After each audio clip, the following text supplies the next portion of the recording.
para hindi mamatay. Sir, pag tinamaan ba ng adeno, kailangan i-ano niya na siya? Eliminate na siya? Hindi. Titingnan mo. Yung ibon, nagre-recover yung iba. Okay. Mag-recover ng adeno kaysa sa paramixo. Alin? Mas may chance. Pag adeno, to recover than paramixo. Mas madali, Ang adeno. kasi normally, ginagamot natin yung secondary disease, gumagaling na sila eh. Kasi yung virus kasi, may time yan, papasok sa loaf mo, pag lahat yan tinamaan, aalis na yan.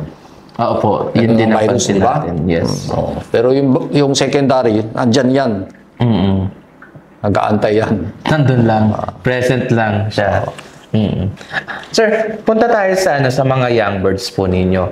Paano po kayo magturo ng mga young birds nyo para in preparation na ng road training?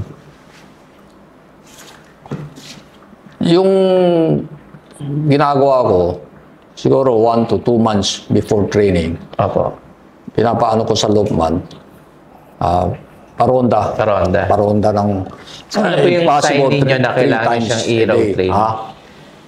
Alin? Ano po yung sign po ninyo na itong team ko, kailangan ko na siyang mag-start mag-road training? Pagka makikita mo, rumoronda sila palayo.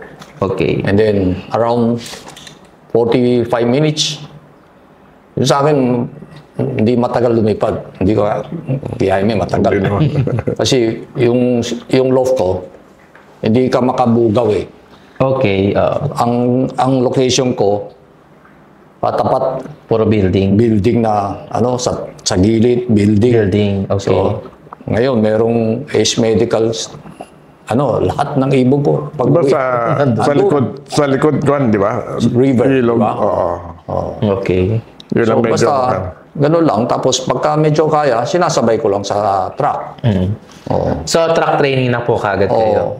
Minsan, yung first toss ko, yung sa mga mga 5 kilometers 5 away. kilometers, okay. Tapos, diretso truck na. Okay. So, diretso truck. Yung mga pang-Albert ko, hindi ko sineseptos. Diretso truck. Ang diretso truck na, sir. Minsan nawawala. Minsan okay. Depende sa weather. Yung mga all bird nyo, sir, is mga finisher na or mga young bird? mga young bird din po. Yung fancier banded. Yes. Okay. Yung bands.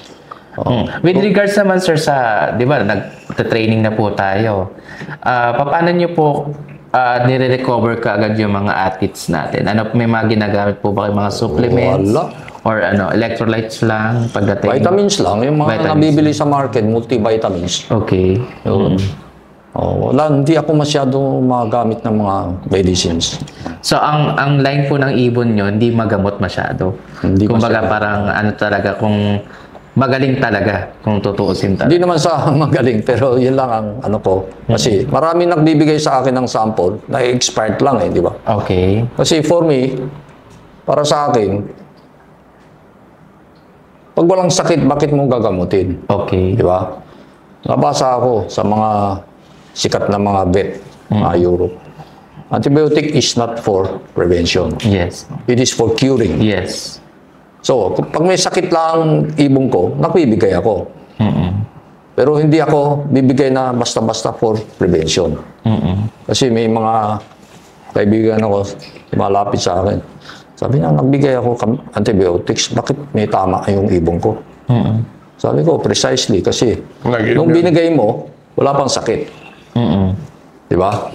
Antibiotic, you kill the good bacteria and the bad bacteria. Sabay patayan. Opo. Di ba? At that time, mahina ang ibon mo. Wala kang protection. Wala kang good bacteria for protection. Mahina. So, pagtigil ng gamot, pag may sakit na lumapit, pasok. Okay. So, ang ginagawa ko, antibiotic, if needed, If needed lang. kung may sakit. Pag may mga isa, dalawa, tinaalis ko lang. Okay. So, kung sino lang may sakit, yun lang ang gagamutin nyo? Yes. Hindi yung plaque mismo? Hindi. Pagka marami na, pag makita mo, puro basa na, yun, gagamitin mo. Okay. Kasi ako, tinitingnan ko lang, minsan, sabi ng lopan, boss, basa yung tae. Ganun. Titingnan ko lang, ay wala yan.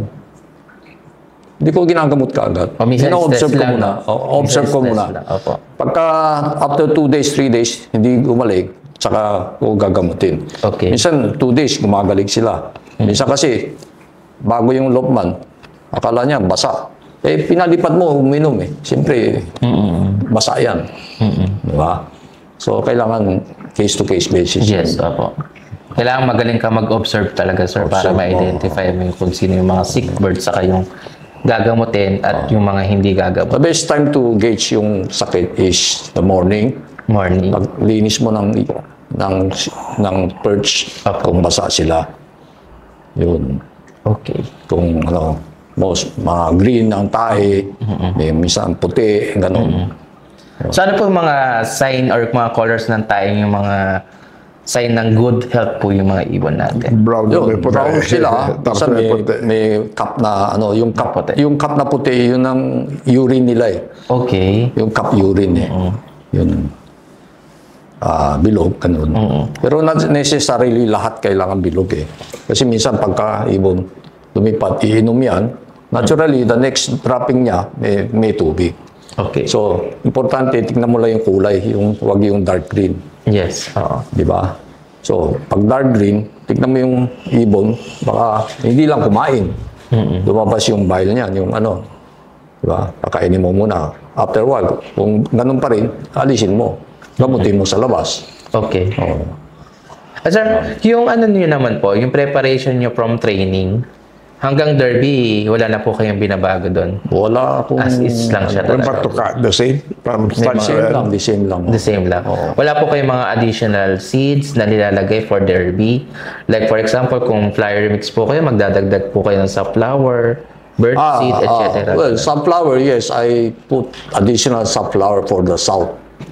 South Sa lang. mga further places. Pag north, sir, di kayo Hindi gumagamit. masyado. Okay. Pagka yung medyo tawid dagat na, Yeah, nag-a-add na po kayo ng sunflower. Kasi before, bibigay ako ng mani. Okay. Yung si uncle mo, si Victor Lim, mani, malakas yan. Mahilig siya. Mani, di ba? Pero mani, kailangan magandang klase kasi mataas ang aflatoxin. Ano po yung gusto niyo, maliit or malaking mani? Mostly. Yung tama lang. Yung tama lang, Tama sir. lang. Oo. Kasi iba gusto din yung medyo malaki yung seeds ng mani. Why Para- malaki? I don't know, sir. Kaso Siguro lang- kung ano lang oo. siguro yung available siguro na bibili nila. Kasi yung mani, mas higher siya sa protein and fats. Opo. Ang sunflower mas mababa sa protein. Kasi para sa akin, pag karera, too much protein, disaster yan eh. Disaster. Okay. Yes. Nasubukan ko na yan. Dati gumamit ako ng PLX mix. Third block, 1, 2, 3. Third block, 4th block. So, kumbaga nandun talaga yung limit. Kumbaga parang nauubos na agad yung energy na for hanggang third lang. Kasi ang flight ng ibon, first 2 to 300. 1, 2, 3. 1, 2. Mga ganun. Bakit nila for cargo? Carbo loading. Then after that, paubos yung cargo. Gagamit siya ng fats. Okay. Huwag mong paabutin ng gumamit ng protein. Pag gumamit siya ng protein niya, sunog. Okay. Sunog na. So, mas sunog yung talaga. Kaya Kaya parang may mga tuyo na ibig sabihin mas mataas ang binibigay nilang protein. masama yung sobra protein. Okay. So, high carbo, high fats. Ang best na Okay. So, nag-add po ba kayo ng corn sa patukapa po ninyo? No, May a little pagka percentage. medyo malayo, Pag medyo malayo mataas na. na ang corn. Pero sa seeds naman po ng corn, ano po ba yung prepared po ninyo? Di ba may malalaking seeds ng corn? Ginagamit ko yung malaki. Yung malaki po ang baboy gusto po ko. Kasi ninyo. kinukuha ko lang sa kumpare ko. Okay. Diba? So, mas prepared niyo po yung malalaki. Tama. Hindi naman sa Hindi, or depende sa availability. Yun lang ang kinukuha ko. Okay. Tsaka cheaper. Yes, opo.